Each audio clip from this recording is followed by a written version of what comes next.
Okay. So what we're doing this morning is showing you how to quote something in Great Plains. Okay. So this is just an example. This is for practice. But we have this email here where Phil has quoted a customer, and the customer's name is Sandpiper. And this is the Sandpiper pump that he is quoting, and this is his price of what that cost is. So how do we make a quote in Great Plains? First thing we're going to go to is we're going to go to Great Plains, which looks like this. We'll go to the sales side. We'll go to sales order entry, and it takes us to this location. So when we get to this location, I'm going to minimize this so that I can work on it.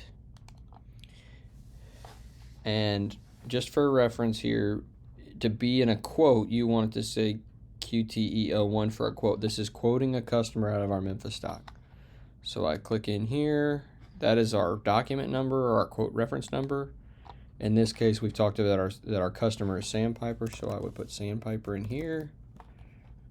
I know you've done most of this already. That is the name of the customer. And tab is your friend. So I just kind of start there and tab my way down. So the billing, instead of billing, we try to see where the shipping is, if there is a shipping location.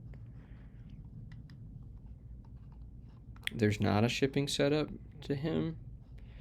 So it looks like that is his, address. He'd usually tell us where it needs to go. So I'm just going to click this address here first. When we send him this quote, he'll tell us where it needs to go. All right, so it takes you to the date up here. That's just the date that the order was entered. The batch ID.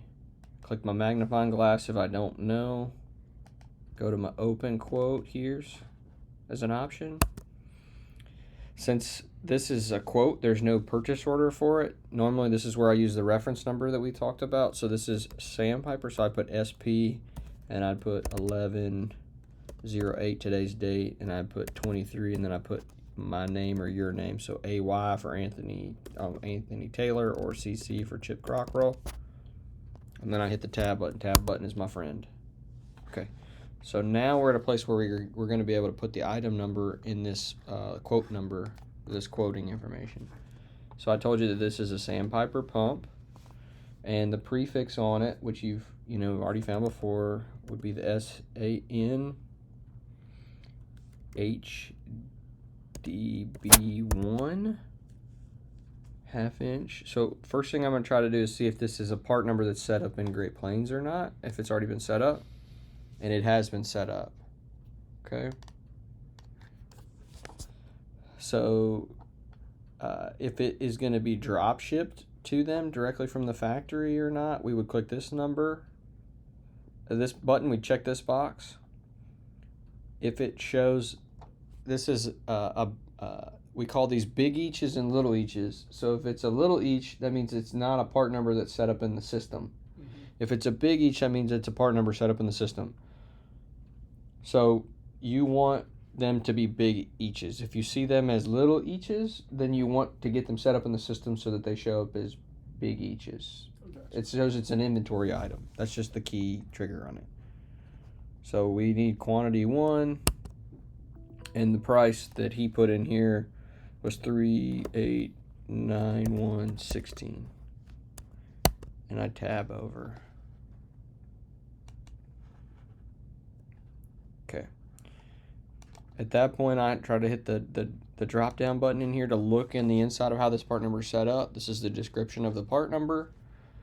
This is the cost of the pump. At this point, I would be looking in Sandpiper's portal to confirm that this pricing is accurate in the system.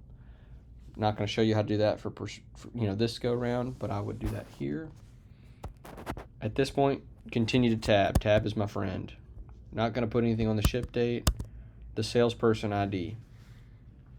Salesperson ID, which is one of the questions that you asked about. Mm-hmm. If you know what this is, and you'll learn this over a period of time, knowing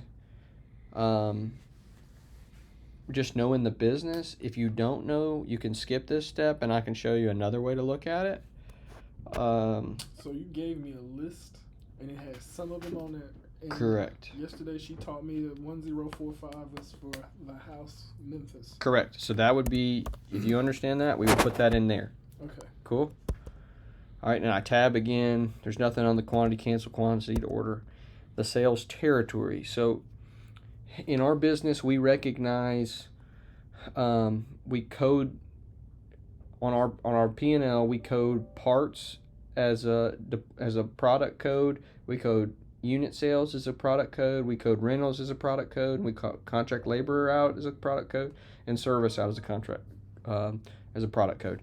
In this case, it's asking me, is this part right here, what is this part that it needs to be coded towards on our P&L? And in this case, it is a sandpiper. It's a pump. It's a unit. Mm-hmm. So it would have a specific code for what this part is. If you don't know what that is, there's another place that you can put this information in here. Okay. All right? So I'm going to say right now we don't know what that is. And I'll keep tabbing. How do I know if this is an inventory or not? It says the site ID. It's coming out of Memphis. If you look in here right now, it'll show you that this is 01 and that there's not any in Little Rock or in Memphis. Mm-hmm. Little Rock is 02 and 01. Okay? Mm-hmm. All right. We're not giving them the freight back. Is that correct? No. Okay.